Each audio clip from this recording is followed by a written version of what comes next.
Welcome back to INF People. Today we will talk more about introverted feeling.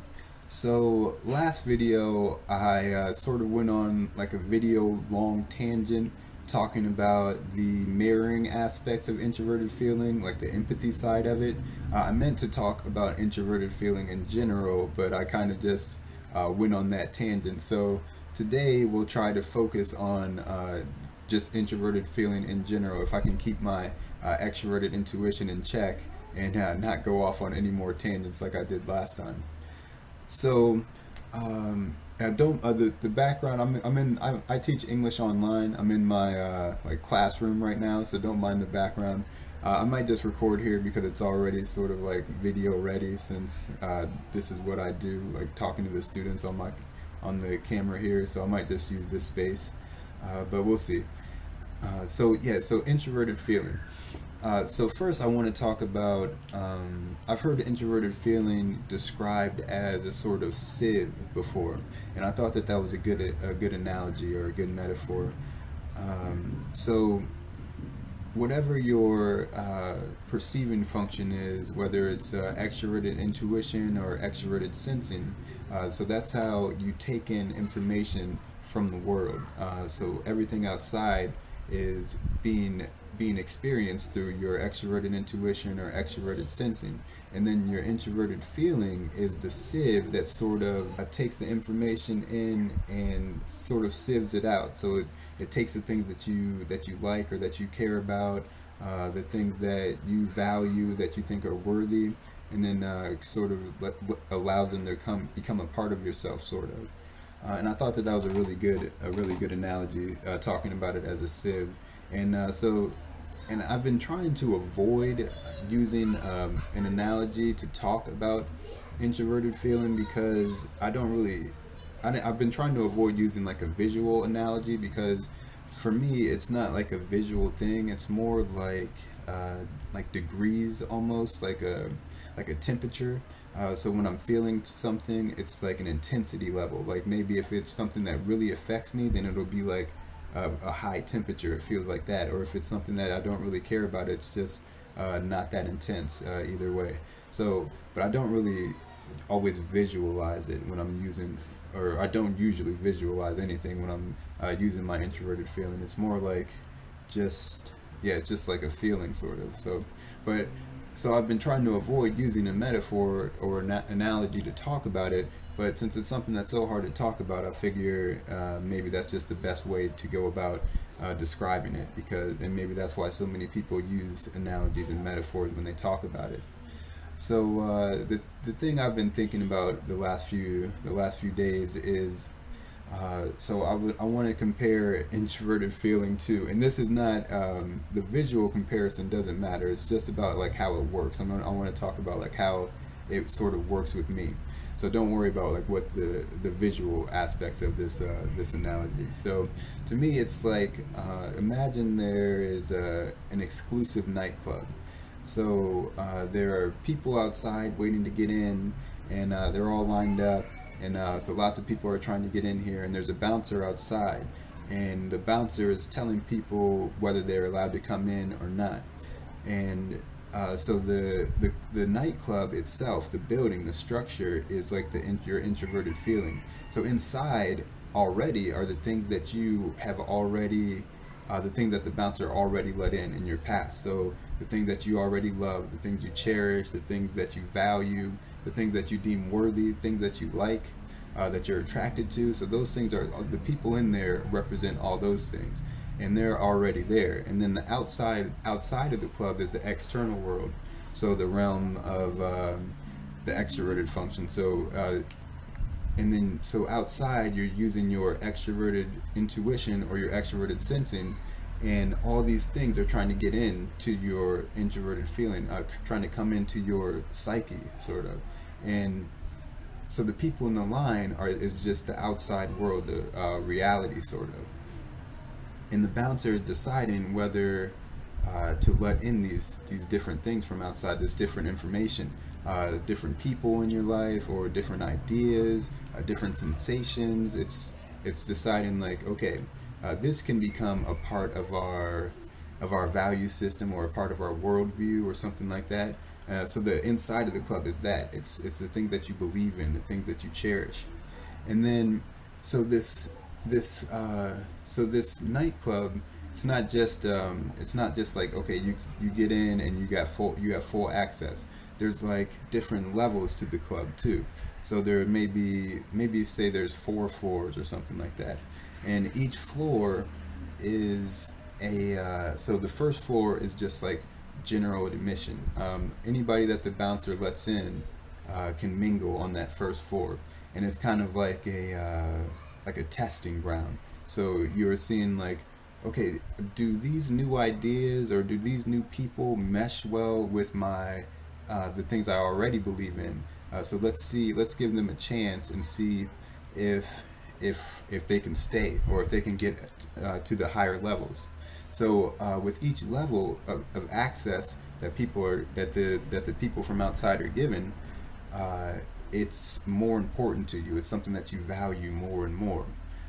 So, like on level 2, it might be something like those people they're in. So they're not just they've passed the testing period, but it's like things that you care about, but it might not be that big a deal. It's not your ruling principles. You're not going to it's not going to like trigger your introverted feeling if somebody like kind of steps on the people down there. It'll just you might let that slide. But as you get higher and higher on in this club, these are the things that are the most important to you. And I want to say that that there's like a VIP section at the top floor, and like the people in there, there's only a few, and these are your ruling principles, and they kind of run the whole place. And then there's security throughout it who who watches the people that are in there, especially on the first floor, and is seeing like, okay, let's see, this idea here, maybe we'll let them have access to the second floor because they are getting along well with all the things that we already believe in, all the people that are already in here. So we'll give them access to the next floor and then see how they mingle with the things that are more important to us. So it's sort of like saying, it's sort of like trying to build your worldview, sort of. So that first floor is just things that if you're not really reflecting on your introverted feeling, you might just have like a whole first floor full of anything that's just okay with you, and then maybe your top floor would just be the things that you don't really understand are important to you until somebody steps on it, and then you go into like defensive mode, like, wait a second, that's something that I really care about. But if you are really reflecting on your introverted feeling and the things that you value, you'll have like this whole the people running the place will be watching everything that's going on and giving people different access to different places in this nightclub, to the higher levels. So yeah, and that highest level, that VIP section, those are your ruling principles. So the things that are allowing everything else in there. So the bouncer outside knows those people in the VIP section, and he knows what they care about. So everything that the bouncer is letting in the first place, he knows, okay, so because of these are the ruling principles, and I know these guys in the VIP section, I know the kind of idea that I want to let in, or I know the kind of people that I want to let into my life, or let into my into this introverted feeling, into this sacred space that I don't really let that many people into. So as I'm reflecting on the things that are important to me, what I'm sort of doing is giving all these different things different levels of access. So I might be thinking about some idea or some ideal, and trying to fit it in with the things that I already care about. So the VIP, the people in the VIP are they're sort of evaluating this new idea, this new person, and seeing like, okay, how much access do we want to give him, and so they're letting them come in to a certain level, or if it fits in or meshes well with with what they agree with, already believe in, then they'll let them up to maybe the third or fourth floor, and then maybe even eventually, if it's something that's important enough to me, then they'll be a part of the VIP section too. But I think that I mean, a lot of the things are already set. Like with the ruling principles, those don't really change that much. So those are the things that are really running everything. And one of the reasons that I want to use an analogy of like a club instead of something like, I was thinking about making it like a government building, because that might be a more apt analogy, like the way things are organized within the government, and like the hierarchy of a government building. But the reason I want to use a club instead is because with introverted feeling, it's very personal. So it's not going to go along with the establishment necessarily, and it might even be run counter to the establishment. And if it's like a government building, then it's sort of like saying that those are the things that, that everybody in that community already believe in. But if it's a nightclub and the VIPs are just like, they could be anything. They could be just whatever, like some mob bosses or something like that. So it's just you. It's just your own thing. Your introverted feeling. So it's your own space that you are letting in. It doesn't have to do with anybody else. So like this club is owned by you. This nightclub is owned by your person. And so what I was thinking about with the security and the bouncer and everything is that maybe they are uh, so if you're an introverted feeler, if you use introverted feeling as your dominant function, or if you use it at all, then you also use extroverted thinking. If introverted feeling is your dominant function, then extroverted thinking is your aspirational or inferior function. If introverted feeling is your auxiliary function, then extroverted thinking is your tertiary function, your third function.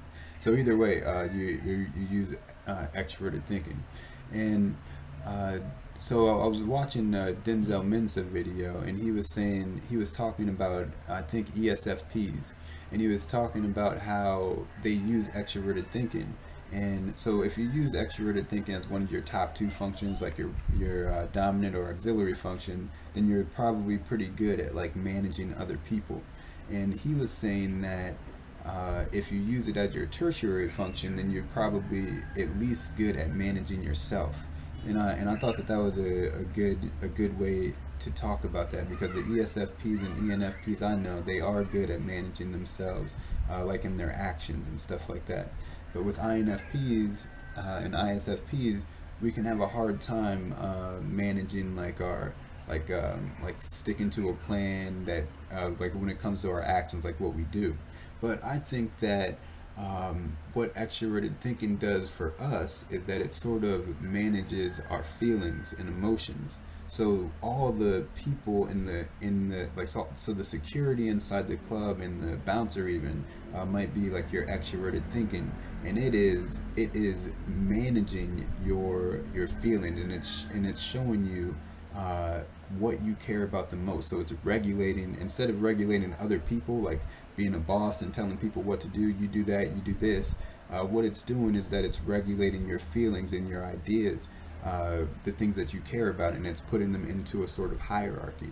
So if you are really reflecting on the things that you care about, the things you cherish, like the introverted feeling sort of things, then I think that you use your extroverted thinking to regulate those things, and then you can really build your worldview. And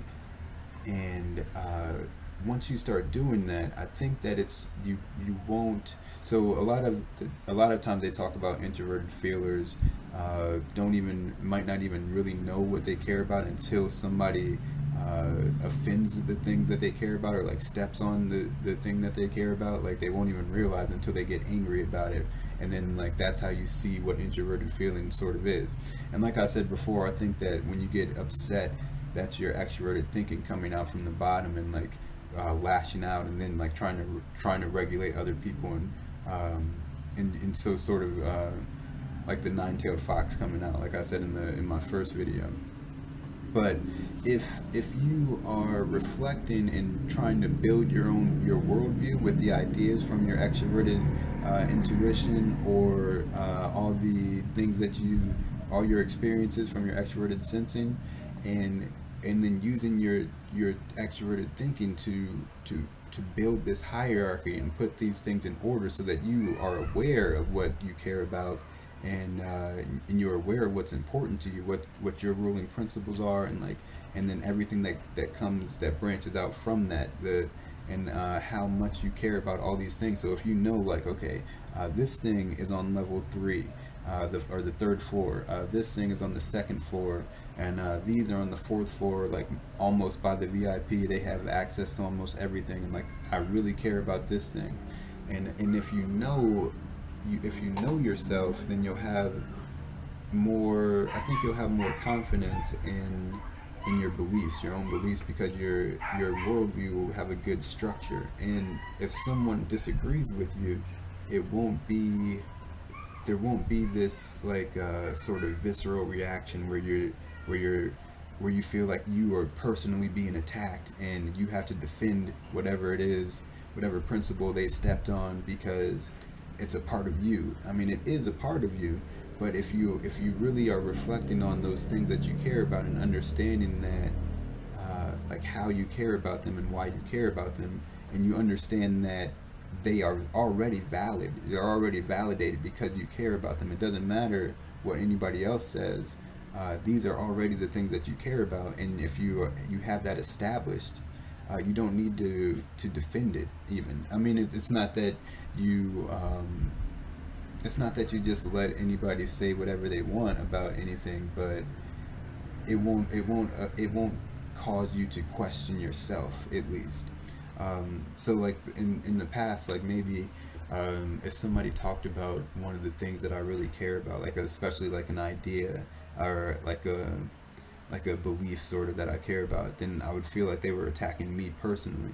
And that's one of the one of the main like flaws, I guess, for INFPs, is that in ISFPs, anybody that uses introverted feeling as their dominant function, that we don't take criticism well. And I think that that's part of the reason why, is because sometimes we don't know exactly what's the most important to us until somebody else says something or does something against it, and then we'll, and because we weren't even aware of it, we'll have like a sort of a gut reaction, or maybe like lose our cool or something like that. But if you are aware of all the things that you care about and how you care about them and how they fit in with your how they fit in the structure of the club that you're, of the nightclub, and how important everything is, then you'll be able to, then you'll be more confident about it, sort of. You won't feel the need to defend it like you're defending yourself. If somebody says something about something you believe in, it's just like, okay, well,